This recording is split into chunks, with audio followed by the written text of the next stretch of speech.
누가복음 17장 11절서부터 19절까지의 말씀을 우리 함께 교독하도록 하겠습니다. 예수께서 예루살렘으로 가실 때에 사마리아와 갈릴리 사이로 지나가시다가 한 마을에 들어가시니 나병 환자 10명이 예수를 만나 멀리 서서 소리를 높여 이르되 예수 선생님이여 우리를 불쌍히 여기소서 하거늘 보시고 이르시되 가서 제사장들에게 너희 몸을 보이라 하셨더니 그들이 가다가 백성을 받으니라. 그 중에 한 사람이 자기가 나은 것을 보고 큰 소리로 하나님께 영광을 돌리며 돌아와 예수의 발 아래 엎드려 감사하니 그는 사마리아 사람이라. 예수께서 대답하여 이르시되 10사람이 다 깨끗함을 받지 아니하였느냐 그 9은 어디 있느냐 이 이방인 외에는 하나님께 영광을 돌리려 돌아온 자가 없느냐 하시고 함께 읽겠습니다. 그에게 이르시되 일어나 가라 내 믿음이 너를 구원하였느니라 하시더라. 아멘. 주님의 말씀입니다. 여러분 잘 쉬셨습니까? 오늘 주님 안에서 주님 말씀과 더불어 동행하는 믿음의 복된 날이 되어지기를 바랍니다. 우리 삶에서 더불어 사람들과 살아가면서 가장 중요한 한 부분은 우리 마음속에 감사의 마음이 있느냐 하는 부분입니다. 우리가 믿음 안에서 하나님께 감사하는 일, 그리고 감사하는 일에서 끝나는 것이 아니라 또 사람들과의 관계 속에서 감사하는 마음을 가지고 살아나가는 것. 이것은 사람과의 관계 속에서 참으로 중요한 성숙한 삶의 과정이라고 할 수가 있습니다. 성숙한 삶의 열매는 감사의 삶이라고 할 수가 있습니다. 사도 바울이 자신의 삶 속에서 서신서를 많이 쓰셨는데 여튼 신약에 어떻게 보면 더 많은 양을 썼죠. 다른 사람들에 비해서 가장 많이 썼습니다. 근데 이제 대부분의 이런 이 글들이 서신서가 아니면 우리 서신서의 신약성의 말씀이 다 사실 감옥에서 쓰여진 겁니다. 근데 그 감옥 안에 있으면서 항상 감사해라 이 이야기를 합니다. 범사 기도해라. 이렇게 감사의 삶이라고 하는 것은 우리 삶에서 이 믿음의 성숙한 삶의 결과다. 그렇게 말씀을 드릴 수가 있습니다. 이 성숙한 믿음을 가진 사람들은 감사의 품성을 갖게 되어집니다. 이게 바로 변화된 삶이라고 할 수가 있습니다. 그리고 뿐만 아니라 이 성숙한 사람 감사의 삶을 자기만 가지고 있는 것이 아니라 나누게 되죠. 그래서 감사의 삶이 사람들과 더불어 나누는 일들이 바로 성숙한 사람, 성숙한 믿음에서 나온 것이라고 할 수가 있습니다. 오늘 우리가 읽은 누가복음 17장에 나오는 이 감사하는 이 사마리아인의 이야기는 우리들의 큰 감동과 도전을 줍니다. 예수님께서는 이 불쌍한 10명 문둥병자를 고쳐주셨습니다. 근데 오늘 내용에 보면 그중 9명은 유대인이었고 1명은 사마리아 사람이었다. 이것을 우리에게 분명히 알려줍니다. 근데 이 10명의 사람들은 절망적인 사람들이었습니다. 그냥 일반적인 사람들, 일반적으로 좀 아팠던 사람들이 아니라 여기 나와 있는 이 사람들은 모두 다 문둥병자, 한센시병. 그 당시로서는 절망적인 병이고 이 절망적인 병뿐만이 아니라 이 사람들은 사람들과 분리돼서 살았습니다. 여기 성경에 나와 있는 문둥병이라고 하는 것은 지금 말하는 한센시병이 대부분일 수 있지만 그 당시 때 피부병, 심한 피부병들이 많았습니다. 기후적으로도 그렇고 그리고 이 기후적인 부분 때문에 이 피부병 걸렸을 때 이게 전염성이 있기 때문에 이 부분을 우리말로 전염을 막기 위해서 지금은 격리를 시키는 거죠. 그래서 이들은 동네 밖으로 내쫓아서 내쫓기도 하고 그쪽 나가서 살도록 하고 아니면 어떤 웅덩이에 살게 하고 아니면 동굴에 살게 해서 사람들 분리를 시키는, 그리고 그 가운데서 치료가 되어지면 오늘 성경에도 나오지만 제사장에서 보이라. 이 이야기는 요즘 문둥병 아니면 한센시병 걸렸을 때 이게 바로 치료되어지는 일들입니까? 그러지는 않죠. 그래서 항상 성경에 나와 있는 이 한센시병 이야기할 때는 그렇게 받아들여야 됩니다. 이 한센시병은 절망적인 병입니다. 그 당시 때 뭐 병으로도 그렇고 사람들로부터 소외되어지는, 무시받는 이런 일들, 일이었었습니다. 절망이죠. 근데 그 가장 절망적인 사람은 사마리아 사람이었습니다. 왜냐면 문둥병에 걸린 이 사마리아 사람이었기 때문에 그렇습니다. 오늘 성경 본문에 예수님은 이 이방인 이런 이 표현을 쓰지 않습니까? 이방인. 그 당시 유대인들은 이방인들처럼 이 사마리아 사람들을 취급했습니다. 이방인들처럼. 그리고 개처럼. 개라고 실제로 불렀습니다. 아주 극한 비하이죠. 더욱이 이 유대인들이 이방인 가운데 사마리아 있는 거기 사는 사람들을 가장 또 싫어했었습니다. 이제 엄밀한 의미에서 사마리아 사람들은 이방인들은 아닙니다. 이방인들은 아니고 본래 유대인들이죠. 유대인들. 근데 아수르가 쳐들어왔을 때 이 사마리아를 정복한 후에 이들은 이제 군사적으로 정치적으로 이들을 이제 자기 나라로 만들기 위해서 이방 나라 5족속을 이 사마리아 땅으로 데리고 들어와 버렸습니다. 이 다른 민족 혼합 정책인 거죠. 다른 민족 이방 쪽 사람들을 데려다가 사마리아 사람들과 함께 살게 하고 그리고 그곳에서 살게 하면서 어떻게 보면 피를 섞게 만드는 결혼하고 그러면서 그렇게 되어진 겁니다. 이런 과정에서 사마리아 사람들은 이방인의 피가 섞인 반유대인이 되어진 것이고 그래서 유대인들 정통 유대인들은 대부분의 유대인들은 그래서 이 사마리아 사람들을 왜냐면 이 사람은 정통성을 아주 강조하는 사람들이었기 때문에 이 사마리아 사람들을 인정하지 않고 유대인으로 그리고 싫어했었습니다. 근데 여러분 생각해 보세요. 이 사마리아 사람들이 본인들이 그렇게 살고 싶어서 살았던 겁니까? 어쩔 수 없이 그렇게 살게 되어진 것이죠. 그래서 이 남유다 쪽 예루살렘 쪽이죠. 그러니까 남 아래쪽 유다 쪽 이 사람들은 이 북쪽으로 올라갈 때 이 바로 직선으로 가면 지나갈 수 있는 그 거리를 놔두고 이 사마리아 피해서 우회를 해서 돌아갔었습니다. 그 정도로 사람들이 싫어했고 소외된 지역이었습니다. 근데 예수님께서는 그곳을 사마리아 지역을 그냥 몇 번 지나가셨습니다. 그리고 그 사람들 만나고 그리고 사람들이 치유의 역사하고 사마리아 여인도 만나고 이런 주님의 역사. 그러니까 예수님의 말씀이 있고 예수님의 행적이 있습니다. 그러니까 예수님의 말씀을 들어서 예수님 뜻이 무엇인지도 알지만은 예수님의 행적을 통해서 예수님의 메시지를 듣게 되어집니다. 저도 기도할 때 제 기도하는 부분 중에 하나가 하나님 제가 말씀의 주의 종이 되게 해주십시오. 말씀 사역자가 되게 해주십시오. 그리고 무슨 말씀을 기도를 하는가 하면 주님 제 말과 제 삶과 그리고 목회적 섬김을 통해서 주님 말씀을 전하게 해 주십시오. 이렇게 기도합니다. 예수님의 이런 행적들은 행적 자체가 메시지인 거죠. 이러면 예수님께서 예루살렘에 십자가 있음에도 불구하고 올라가신 것. 이것은 주님의 행적이죠. 행적. 사마리아 지역을 사람들이 가지 말라고 하는데 그걸 지나가는 것. 이 모든 일들이 주님 메시지 자체입니다. 이런 절망적인 사람들, 큰 절망 쪽에 있는 사람들, 우리 주님께서는 항상 관심이 그들에게 있으셨습니다. 그래서 주님께서는 병든 자들을 위해서 내가 이 땅에 왔다 이렇게 말씀하시죠. 이 가장 절망적인 환경에 처해 있는 사람 주님은 긍휼을 베풀어 주십니다. 이 긍휼을 베풀음을 받았던 오늘 나와 있는 이 사람들, 이 사람 예수님은 가까이 갈 수 없었습니다. 가까이 갈 수 없어서 멀리서 그들이 외치죠. 소리 높여 이르되 예수 선생님이여 우리를 불쌍히 여겨 주십시오. 우리를 불쌍히 아마 목이 터지라 그렇게 했을 겁니다. 왜냐하면 이때 놓치면 인생의 문제가 해결될 수 없기 때문에 아마 간절함으로 그랬을 것입니다.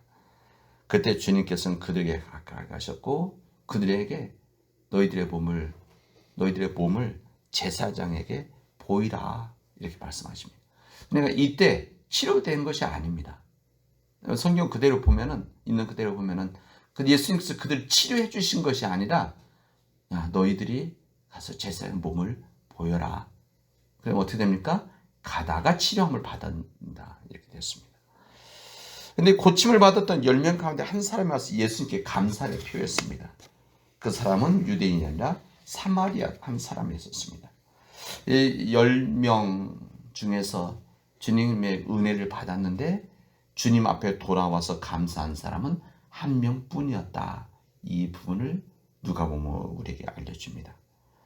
이 한 사람은 절망적인 10사람 가운데서 더 절망적인 사람이 있었습니다. 이 절망적인 사람이었기 때문에 더욱더 하나님 앞에 더 큰 감사를 드릴 수가 있었다는 겁니다. 오늘 우리는 이 말씀을 들으면서 우리들은 어느 편에 서 있는 사람인지 우리 한번 되돌아볼 수 있기 바랍니다. 오늘 그래서 이 말씀을 선택했습니다.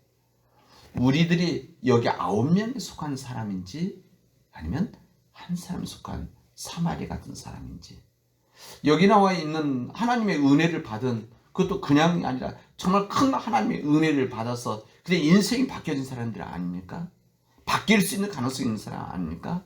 그런데 그렇게 은혜를 받았을 때 하나님 앞에, 예수님 앞에 감사할 수 있는 사람인지, 나와서 아니면 10명처럼 자기 길로 갔던 사람인지 우리는 이해할 수도 있죠. 이 9명의 사람들이 그냥 집으로 간 것이 아니라 아마 제사장에게 아마 갔을 것입니다.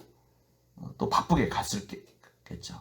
또 가족들에게도 갔을 것입니다. 그래서 이것을 우리가 탓할 수는 없는데, 그러나 정말 이런 상황 속에서 예수님 앞에 나와서 감사할 수 있는 그런 한 사람의 내가 속해 있는지, 내 바쁨 때문에 아니면은 내 삶 때문에, 그래서 이 사람들도 감사한 마음이 있었을 것입니다.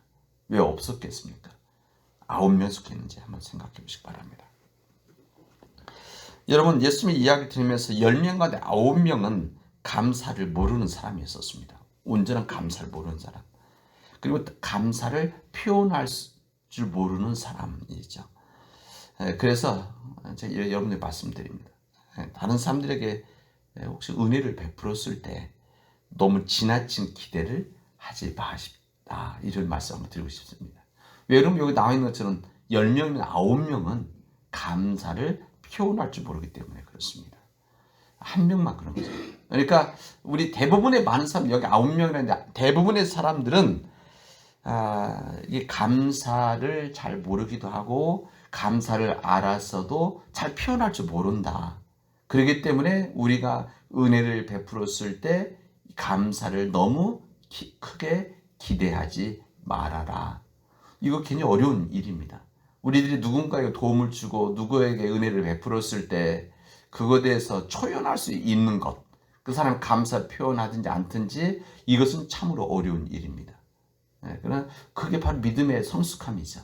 우리가 은혜를 베풀었을 때, 무엇에 도움을 주었을 때 기대치 않는 것, 기대하지 않는 것, 이것이 바로 믿음의 성숙한 일입니다. 왜냐하면 기대가 크면 실망이 크고, 실망이 클 뿐 아니라 섭섭함이 있고, 때로는 어떻게 됩니까? 분노를 갖게 되어집니다. 이런 분노를 가질 정도의 마음이면 은혜를 베풀면 안 됩니다. 무슨 말 아시죠? 그런 마음 갖고 하면은 오히려 그것은 안 도와주는 것이 아닙니다. 여러분, 감사라고 하는 것은 우리 머릿속에서 말로 하는 것이 아닙니다. 이 감사라고 하는 우리 마음에서 이루어지는 것이죠. 이 마음에서 이루어진다는 것은 우리 속 마음의 속 사람 안에서 깨달음이 없으면 이루어질 수가 없습니다. 우리 성경에 나와 있는 이 감사의 조건과 환경이라는 것은 머리와 입으로 하는 것이 아니라 마음속에 있다는 것을 끊임없이 우리에게 말해줍니다. 그래서 감사는 아무나 할 수 있는 것이 아닙니다. 이 감사는 깨닫는 사람만이 할 수 있는 것이죠. 그러니까 다시 말한다면 이 사마리아 사람은 감사의 사건을 만났을 때 깨달음이 있었다, 그런 이야기입니다. 이 주님의 은혜를 받고도 은혜를 받은 줄을 모르는 사람들이 많습니다. 우리 믿음 안에서도 마찬가지죠. 주님의 은혜를, 큰 은혜 받았는데도 이것을 그냥 잊어버리기도 하고, 또 은혜 받은 줄을 모르기도 하고, 은혜를 받았던 것을 잊어버리기도 합니다.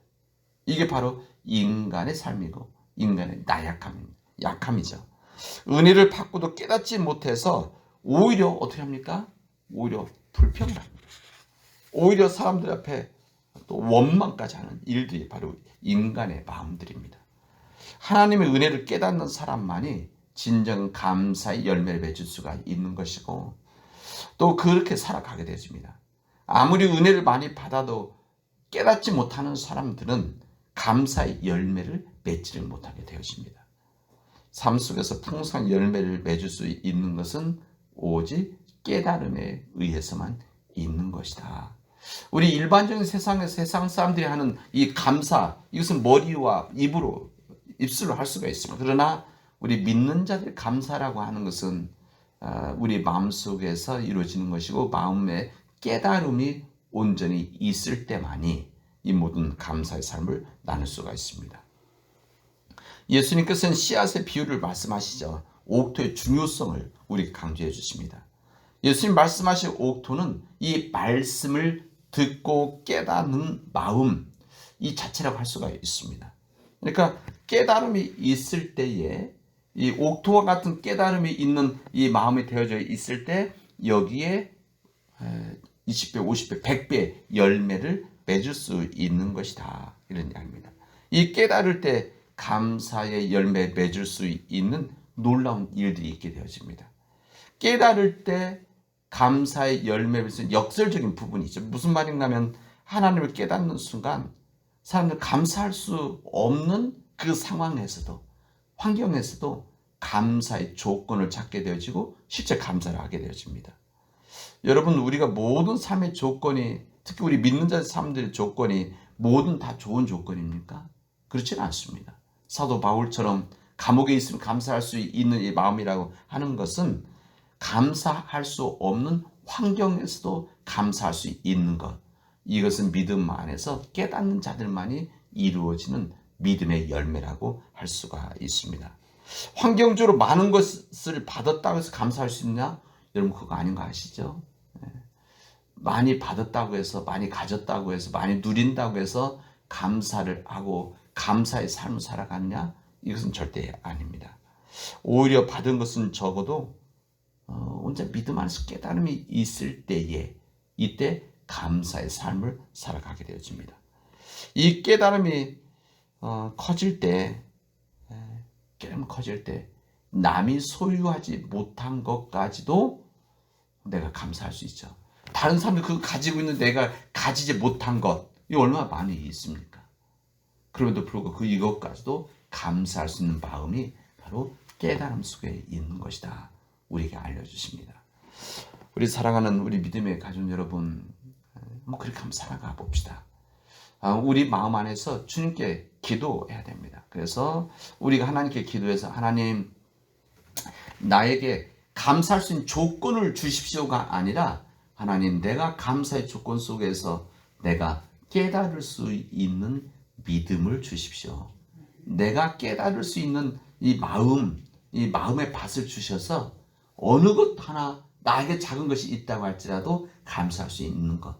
때로는 내가 가지지 못한 것까지도 감사할 수 있는 이 마음의 깨달음을 허락해 주십시오라고 여러분 기도할 수 있길 바랍니다. 그러면 이 마음대로 살아가는 사람들이 하나님 안에서 복된 삶을 살아갈 수 있다는 것이고 이런 마음을 가지고 살아가는 사람들이 다른 사람들과의 삶들을 복된 삶으로 관계를 만들어갈 수 있다는 것입니다. 여러분 가장 가까이 있는 우리 가족들입니다. 우리 가족들에게 감사의 마음을 할 수 있는 깨달음, 이 삶 자체가 이것이 정말 감사한 일이 아닙니까? 이것은 그 믿음의 깨달음이 없이는 이루어질 수 없는 일들입니다. 인간관계, 제가 새벽기도 때 지금 계속해서 우리 인간관계 속에서 어떻게 하면 우리가 복된 삶을 살아갈 것이냐 라는 말씀을 계속적으로 나누고 있는데 그 부분 중 한 부분이 감사의 삶이고 감사의 삶에서는 깨달음이 있어야 되는 것이고 깨달음이 있을 때 믿음의 깨달음이 있을 때 다른 사람들과의 온전한 좋은 관계 속에서 우리가 복된 삶을 살아갈 수 있는 것이다. 그런 것을 말씀을 전합니다. 이렇게 살아나가는 우리 믿음의 가족이 되어지를 주님의 이름으로 축원하겠습니다. 기도합시다. 은혜가 풍성하신 하나님 감사합니다. 오늘 저희들에게 귀한 은혜 주셔서 믿음 안에 거하게 하시고 하나님께 우리 믿음 안에서 깨달음을 달라고 기도하게 하시니 감사합니다.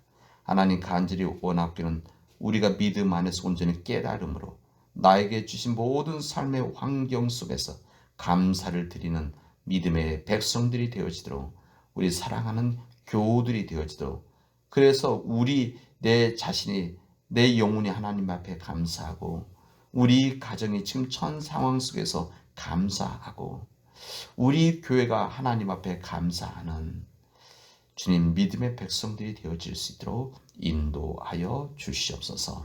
모든 말씀을 예수님의 이름으로 기도합니다. 아멘.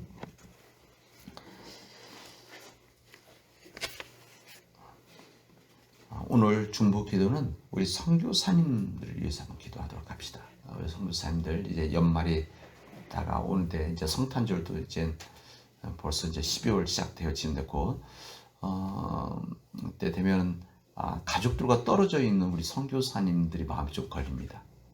그래서 선교사님들이 본인들의 사명과 사역 속에서 선교지에 가 있지만 그 가족들의 또 마음은 또 아마 다를 것 같아요. 그래서 본인도 선교사님들도 그렇지만 우리 믿음의 그 선교사님들 그 가족들까지도 여러분 한번 기도했으면 좋겠습니다. 그래서 오늘 선교사님들 유현덕 선교사님 브라질에 그리고 과테말라의 장홍수 선교사님 그리고 캄보디아의 지구 선교사님 그리고 필리핀의 강정진 선교사님 그리고 인도의 오펜드라신 함성희 선교사님 우리 지난번에 오펜드라신 인도 목사님 그리고 사모님이자 선교사님인 함성희 선교사님 그리고 인도에 계시는 우리 이광현 선교사님 또 우리 교회 학교에서 선교 협력하고 있는 캄보디아의 오케실 선교사님 여러분께서 기억해 주시고 또 여러분께서 간절히 기도해 주시기를 바랍니다. 기도합시다. 은혜가 풍성하신 하나님 감사합니다. 오늘 저희들에게 이 귀한 은혜 주시